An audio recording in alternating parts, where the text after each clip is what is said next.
Sekarang lagi banyak banget kan orang yang lagi work from Bali untuk ketenangan. Tapi gimana rasanya ketika lo lagi work from Bali malah diganggu hal-hal mistis? Gak asik sih.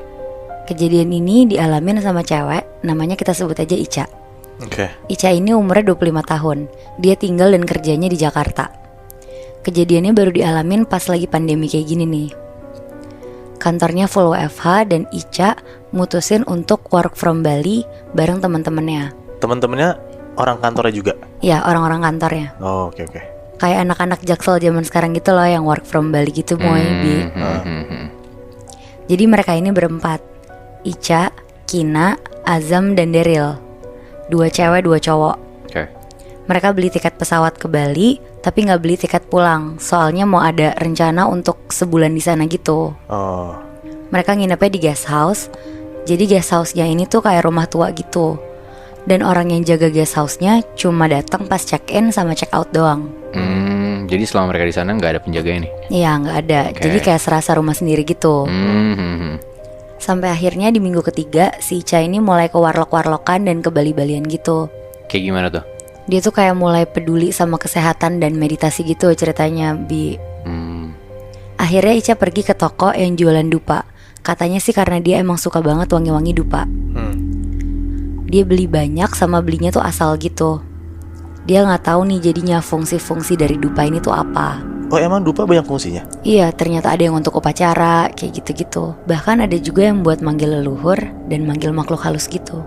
Oh, baru tahu gue. Terus pulang nih dia ke guest house. Dia nyalain dupa di pinggir kolam. Katanya sih mau healing biar dia tenang gitu. Terus teman-temannya mulai nanya, apaan tuh Ca? Dupa banget Ca.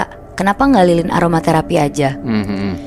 Terus si Ica-nya ngomong, ya gimana ya, gue kalau nyium wangi dupa tuh rasanya lebih tenang dan bisa fokus kerja aja dibanding lilin-lilin yang lagi hits gitu. Semenjak hari itu, si Ica mulai berlebihan gitu tuh untuk pasang-pasang dupanya. Dia pasang hampir di setiap sudut guest house, sama di depan kamar teman-temannya juga, berjejer kayak gitu. 1 minggu kemudian, si Ica masih harus kerja. Sedangkan teman-temannya tuh pengen ke pantai buat sunsetan gitu. Karena Ica bukan tipikal orang yang penakut, akhirnya dia gak apa-apa ditinggal sendiri di guest house nih. Sampai akhirnya setelah azan maghrib, Ica ini kepengen mandi. Jadi kamar mandinya ini tuh posisinya di dalam kamar gitu. Oke, berarti kamar Ica terus dalamnya kamar mandi gitu? Iya. Oke. Kamar mandi dalam gitu ya? Iya, kamar mandi dalam. Terus dia lagi asik mandi nih sambil nyanyi-nyanyi. Tiba-tiba pas lagi mandi, ada yang ngetok pintu kamar mandi Ica. Suaranya keras banget kayak gini. Ica nih yakin banget suara ini tuh ketokannya dari kamar mandi, bukan dari pintu kamarnya tuh. Tapi karena dia tinggal sama teman-temannya yang orang-orangnya juga iseng-iseng banget, jadi dengan santainya dia tuh cuma teriak, "Woi, apaan sih? Lagi mandi nih, ntar gue keluar."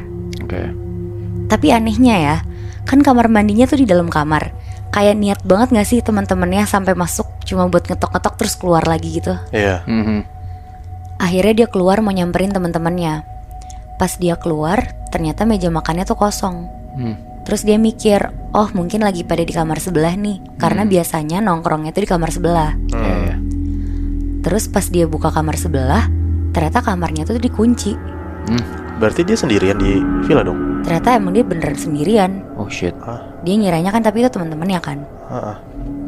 Akhirnya dia buka HP dan dia ngechat di grup, "Guys, urgent, kalian dari tadi belum ada yang pulang." Terus kata teman-temannya, "Enggak kok Ca, kita belum ada yang pulang, tapi kita udah deket kok." Mampus. Ica langsung diem di depan kamar dengan perasaan yang agak aneh gitu. Cuma gak lama teman-temannya datang kan.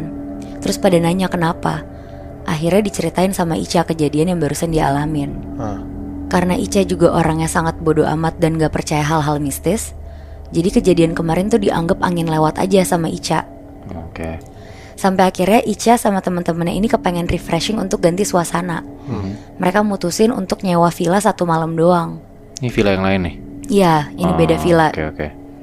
Pas sampai di villa dan suasananya pas lagi santai, temennya Ica yang namanya Daryl mulai cerita, kalian tahu gak sih ada cerita serem di guest house kemarin? Tapi gue gak berani cerita di guest house itu karena gue gak pengen kalian jadi takut juga. Jadi Pas abis kejadian Ica diketok itu, selang 2 hari ada kejadian aneh di kamar gue dan Azam.